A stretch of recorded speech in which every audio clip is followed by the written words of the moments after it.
میں اپنے رب کی قدرت پہ قربان جاؤں، رحمت پہ قربان جاؤں کہ اس نے توبہ کے لیے نہ عمر کی قید نہ عدد کی قید.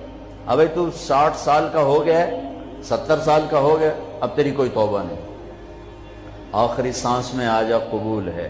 ابھی تیری 100 دفعہ ٹوٹ چکی ہے توبہ، اب 101 دفعہ قبول نہیں، 1 کروڑ دفعہ توڑ کے آ جا قبول ہے. کریم ذات سے واسطہ ہے. لیکن کریم ذات نے کچھ ضابطے بنائے ہیں، کچھ نظام بنائے ہیں. اس نے یزید اور حسین کو الگ کیا ہے. ایک سود خور بھی کہے اللہ غفور الرحیم ہے، راتوں کو شراب میں ٹن کہے اللہ پہ معاف کرے گا، راتوں کو مصلے پہ تڑپنے والا اور شراب پینے والا اللہ کا قانون ہے، اللہ کا نظام. ظلم و ستم کے پہاڑ ڈھانے والا اور مظلوم بن کے سسک سسک کے زندگی گزارنے والا کیسے برابر ہو؟ آنکھ کا چھلکنا اور جام کا چھلکنا اللہ برابر کر دے، ایسی اندھیر نگری بھی تو کوئی نہیں ہے. ام نجعل المتقین کالفجار، کیا نیک اور بد میں برابر کر دوں گا؟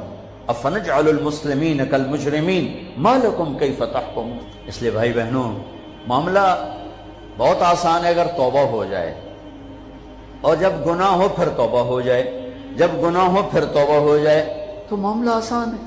مشکل کب ہے؟ جب آدمی اکڑ جائے، معاملہ خطرناک ہے. لیکن گناہ کے ساتھ توبہ ہو، آسانی معافی ہے، کیونکہ وہ ہے ہی معافی کو پسند کرنے والا. لہذا بھائی بہنوں، توبہ کی عادت بناؤ. دیکھو، ایک معاملہ ہے اللہ اور آپ کا، اس میں بڑی گنجائش ہے.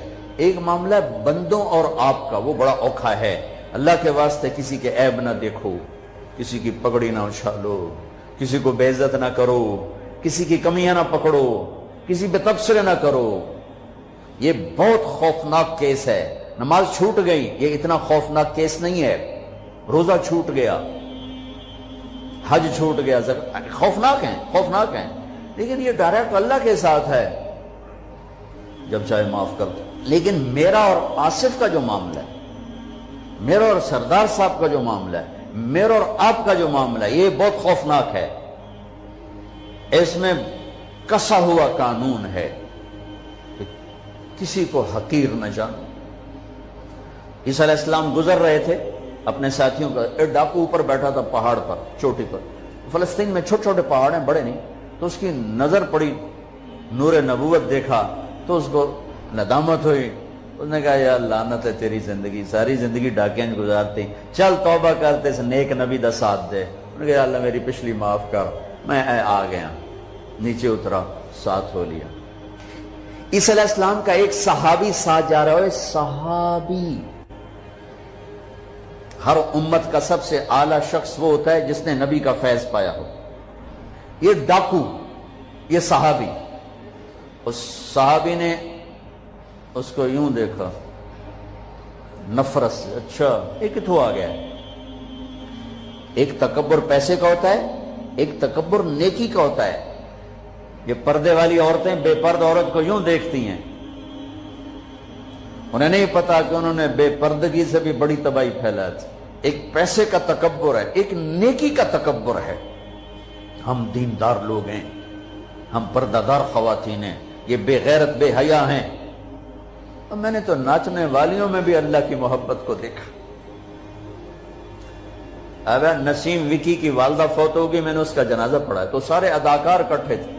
میں نے تھوڑا سا اللہ کے نبی کا ذکر کیا. میں نے جتنا ان کو روتے دیکھا، میں نے آج تک کسی کو ایسا روتے نہیں دیکھا. ہر مومن کے دل میں ایمان ہے.